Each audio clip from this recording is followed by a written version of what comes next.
आज Doubtnut app download करें। Doubtnut पर अपने सभी गणित, रसायन विज्ञान, भौतिक विज्ञान और जीव विज्ञान के डाउट्स का करो सफाया। बस प्रश्न की फोटो खींचो, एक ही प्रश्न को क्रॉप करो और तुरंत वीडियो सोल्यूशन पाओ।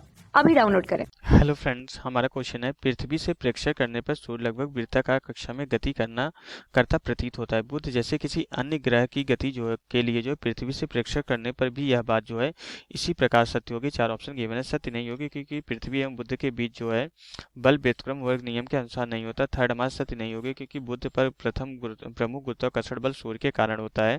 फोर्थ हमारा सत्य नहीं होगी क्योंकि बुध गुरुत्वाकर्षण बलों के अतिरिक्त अन्य बलों से भी प्रभावित होता है।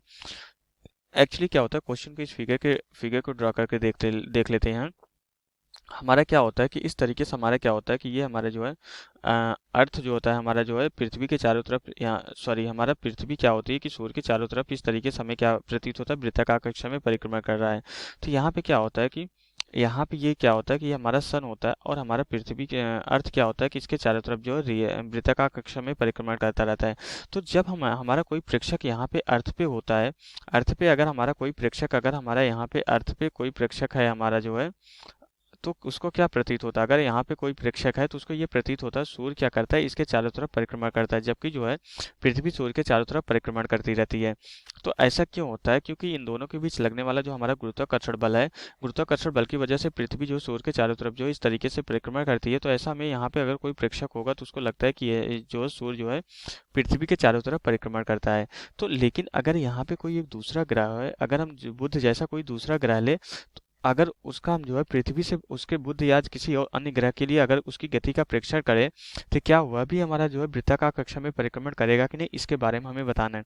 ये तो कंफर्म है कि हमारा जो है अगर पृथ्वी जो सूर्य के चारों तरफ वृत्ताकार कक्षा में परिक्रमण कर रही है, तो अगर कोई प्रेक्षक पृथ्वी पे होगा तो उसको लगेगा कि सूर्य जो है पृथ्वी के चारों तरफ परिक्रमण कर रही है। ओके, तो क्योंकि ये प्रेक्षक क्या होगा पृथ्वी के सापेक्ष हमारा स्थिर हो जाएगा, तो जो गति होगी सूर्य को उसको ऐसा लगेगा कि हमारा सूर्य जो है उसके चारों तरफ जो है मूव कर रहा है। ओके, तो लेकिन अगर हम कोई अन्य ग्रह की बात करें, अगर हम कोई अन्य ग्रह ले लेते हैं, ओके कोई अगर हम यहाँ पे दूसरा ग्रह ले लेते हैं, कोई दूसरा ग्रह ले लेते हैं, ये कोई दूसरा ग्रह ले लेते हैं, तो ये भी क्या करेगा, ये भी यहाँ पे हमारा जो है सूर्य के चारों तरफ जो है यहाँ पे जो है सूर्य के चारों तरफ जो है इस तरीके से ये भी परिक्रमण करेगा।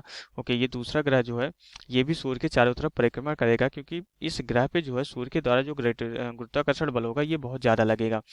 अब इस ग्रह पे जो है पृथ्वी के द्वारा भी गुरुत्वाकर्षण बल लग रहा होगा, लेकिन जो पृथ्वी के द्वारा गुरुत्वाकर्षण बल लगेगा, जो सूर्य के द्वारा गुरुत्वाकर्षण बल लग रहा है उसके कंपेरिजन में हमारा बहुत कम होगा। ओके, ये जो हमारा जो है जो अगर F1 जो है सूर्य के कारण इस पे गुरुत्वाकर्षण बल माने ये दूसरा ग्रह है, और ये F2 जो है पृथ्वी के कारण इस ग्रह पे गुरुत्वाकर्षण बल माने तो क्या होता है कि जो हमारा सूर्य के कारण जो है गुरुत्वाकर्षण बल होता है ये हमारा F2 से जो है काफी ज्यादा होता है।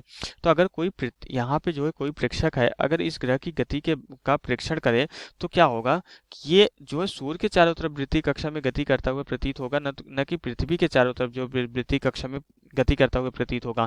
ऐसा क्यों होता है, क्योंकि जो है सूर्य के द्वारा इस ग्रह पे लगाया गया जो गुरुत्वाकर्षण बल होता है ये परिमाण में बहुत ज्यादा होता है। तो ये जो है जो प्रभावी बल होता है, इस पे लगने वाला जो प्रभावी बल होता है ये सूर्य के कारण जो है इस पे लगने वाला गुरुत्वाकर्षण बल ही प्रभावी हो पाता है, बाकी F2 जो है प्रभावी नहीं हो पाता है। इसलिए यह ग्रह जो है इस सूर्य के चारों तरफ जो है वृत्तीय कक्षा में परिक्रमण करता है, न कि पृथ्वी के चारों तरफ परिक्रमण करता है। तो जो प्रेक्षक यहाँ पे रहेगा उसको यही दिखाई देगा कि यह ग्रह जो सूर्य के चारों तरफ परिक्रमण कर रहा है, न कि पृथ्वी के चारों तरफ। ऐसा क्यों हो रहा है, क्योंकि यहाँ पे जो प्राथमिक जो प्रभावी गुरुत्वाकर्षण बल लग रहा है ये सूर्य के कारण इस ग्रह पे लग रहा है। अब अगर हम चारों ऑप्शन को चेक करें, पहले में क्या बोला जा रहा है इसी प्रकार सत्य होगी, तो सत्य तो नहीं होगी, ये हमने देख लिया, रॉन्ग ऑप्शन हो जाएगा। सेकंड में बोला सत्य नहीं होगी क्योंकि पृथ्वी एवं बुध के बीच जो है बल व्युत्क्रम वर्ग के नियम का पालन नहीं करता है। ऐसा नहीं है कि जो हमें पता है कि जो हमारा F2 है वो भी हमारा अनुक्रमानुपाती 1/r² होगा न्यूटन के गुरुत्वाकर्षण नियम से, F1 भी अनुक्रमानुपाती r² होगा, दोनों की ये कक्षीय त्रिज्या पे हमारा निर्भर करेगा। तो इसलिए हमारा ये ऑप्शन क्या होता है, इनकरेक्ट हो जाता है। थर्ड में क्या बोला जा रहा है, सत्य नहीं होगी क्योंकि बुध पर जो है प्रमुख गुरुत्वाकर्षण बल सूर्य के कारण होता है। तो ये करेक्ट ऑप्शन होगा क्योंकि प्रमुख गुरुत्वाकर्षण बल सूर्य के कारण लगता है, इसलिए हमारा जो है अगर कोई प्रेक्षक पृथ्वी पे है तो उसका ये नहीं लगेगा कि ये जो है ग्रह जो है पृथ्वी के चारों तरफ परिक्रमा कर रही है, ऐसा नहीं फील होगा। ऐसा लगेगा कि ये ग्रह जो है सूर्य के चारों तरफ परिक्रमा कर रहे हैं, क्योंकि ये फोर्स हमारा जो है प्रभावी है। फोर्थ ऑप्शन में क्या बोला जा रहा है, सत्य नहीं होगी क्योंकि बुध गुरुत्वाकर्षण बलों के अतिरिक्त अन्य बलों से भी प्रभावित होता है। तो ये हमारा रॉन्ग ऑप्शन हो जाएगा। तो इस क्वेश्चन के लिए थर्ड ऑप्शन हमारा क्या है, करेक्ट ऑप्शन है। तो यहाँ से हमारा क्वेश्चन कंप्लीट हो जाता है। Okay, thank you. कक्षा 6 से 12वीं से लेकर नीट, IIT, JEE वो एडवांस के लेवल तक 1 करोड़ से ज्यादा छात्रों का भरोसा। आज ही डाउनलोड करें डाउटनेट ऐप या व्हाट्सएप करें अपने सारे डाउट्स 8400 400 400 पर।